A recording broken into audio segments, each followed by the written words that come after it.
Hello everyone and welcome to another week of distance learning in PE. This week we're doing another long-handled implement sport. We're going to be doing hockey. Now we're going to be practicing some hockey skills, but obviously we're not going to be playing real hockey or real floor hockey. We're going to be doing some broomstick ball. Now with broomstick ball, it's going to be just like we were doing or using a hockey stick. But instead of using a real puck or a real ball, if we're inside, we're going to be using one of our sock balls that we've been using for the last couple of weeks to practice our skills and do a couple of challenges. Now, if you're lucky enough to have a hockey stick and be able to go outside, maybe dribble back and forth in the driveway, that'd be awesome if you could try that.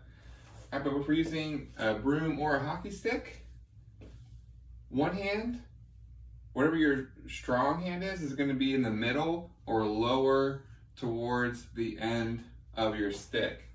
All right, so I'm right-handed, so my right hand's going to go in the middle, and my left hand, now when we use our hockey sticks in PE, our left hand usually goes on top, but this broom is way taller than a hockey stick I would use, so my hand is going to go a little bit lower down. We call it like, I'm going to choke up on the broomstick, so I'm not holding it too high, so I can't really move it around. So my left hand, which is my non-dominant hand, is towards the top of the stick, and my right hand is in the middle.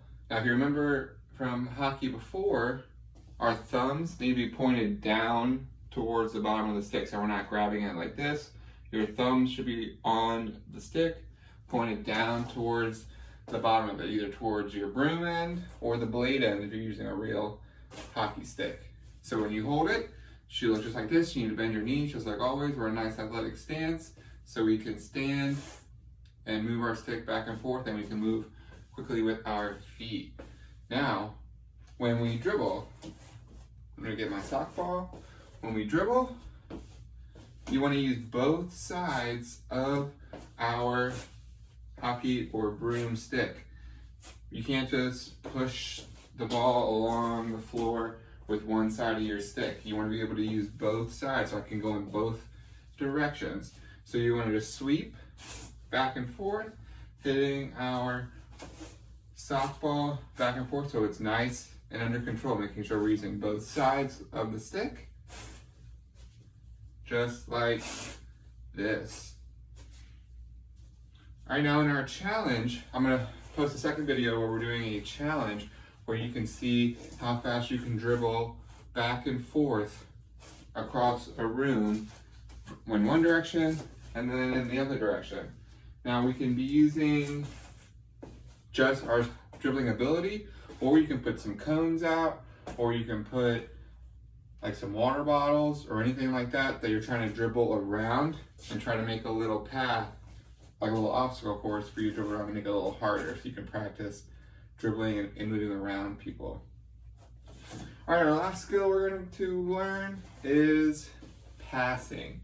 Now when we're passing, you hold the stick the exact same way. I'm choked up so I can control with my stick, and my sock ball is out in front of me. Now when you pass, you don't want your stick to come up too high, right? Because your pass should be quick and to pass it to a teammate before somebody else can come steal the ball or the puck.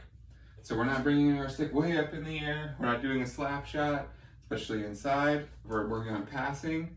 We're just gonna be hitting the ball from only our knees and lower. So our stick should never get above our knees, either on our backswing or our follow through. We wanna keep our stick or our broom nice and low. All right, so if we're passing, if I was passing it to the wall where the camera is, my side is to the target. Just like with most of the sports we've done the last couple of weeks. I can take out practice swings, put my broom up to my knees, then pass the ball in the direction I want it to go. All right, again, I'm going to bring it back. This ball is on my forehand, just like we learned last week with tennis. If it's on the side you always hit with, on your right-hand side, whatever your strong side is, that's a forehand, where I bring my stick back and I pass it along the floor.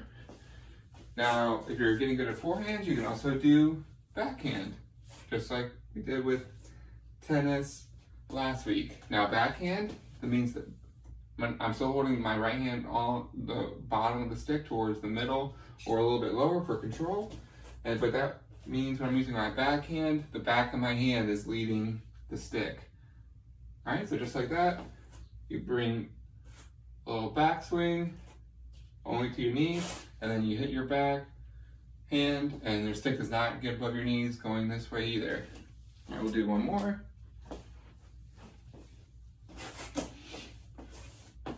All right, so the ball's on this side of my body, so I'm gonna need to do a backswing or a backhand, and I bring my broomstick up, and I pass it along the floor, make sure the puck stays, or my softball stays on the floor.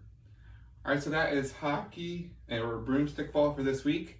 Again, I'm gonna post a video of a challenge you guys can do, so you guys can try to do that, and feel free to email or post how many times you can go back and forth across the room, either using 0 obstacles or trying to add in some obstacles like water bottles. All right, now starting the next 2 weeks, we're probably gonna be doing some different field day activities or challenges, so make sure you're on the lookout for that. All right, have a good rest of your week.